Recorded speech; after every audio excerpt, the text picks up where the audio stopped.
So Bianna Golodryga is with us now to talk more about this interview.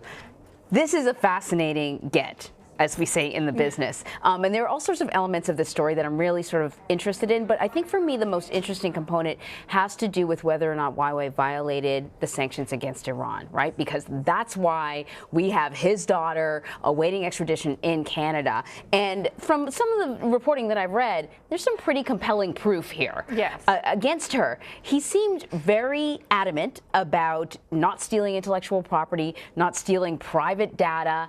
But then he seemed to waffle on this violation of sanctions. How open did you find him? Well, look, first of all, like you said, it was really difficult to book him, and it's been something we've been working on for months. He felt that it was time, and he was getting pressure from the company itself to speak out, because from a cultural standpoint and just historically, he spent more time focusing on internal politics and not external.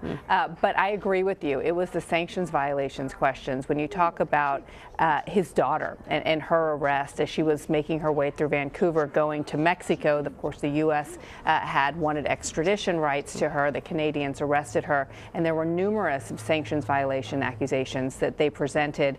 There was a shell company that they presented that they alleged that Huawei used as a front to sell U.S. components to Iran. I asked him about this, and he kept coming back to the same response, which was, this is in the courts. We're going to let the courts decide. You know, his daughter's case as to whether or not she will be extradited to the U.S. is up in the next few weeks, and I think it may be rightly so. They don't want to say or interfere with anything ahead of that court proceeding. Yeah. You know, as you pointed out, the reports out there make a compelling case for these charges. But what specific evidence does the United States have? How does he address these charges? Well, that's the issue. I mean, there's two separate things to look at. There's the IP theft allegations, which numerous U.S. companies have accused and won in court, or at least settled with Huawei out of court for a few $1 million. Huawei would say this is standard protocol. You know, we were accused of something. We didn't acknowledge that we did it, but we just wanted the case to go away, so we paid.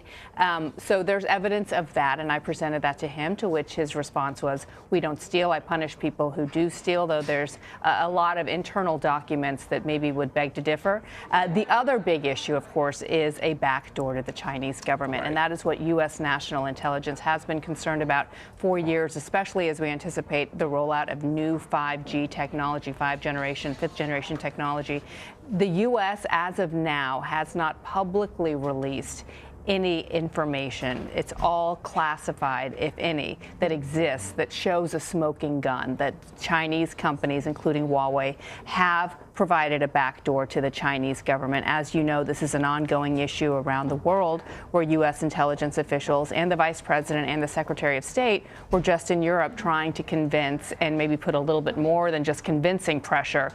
Some would view it as threatening pressure on some of our allies, saying, listen, if you continue to use 5G technology provided by Huawei, we may have to reconsider some of our cooperation with you, including military cooperation. But as far as a smoking gun, and this is what Ren Zhengfei's response was, there is no smoking gun that we know of publicly, though every single U.S. intelligence official and former official that I spoke with seems to suggest otherwise. You did speak to Michael Morrell, the former deputy director of the CIA. Right. He agrees with that assessment. Yes, he does, absolutely, wholeheartedly.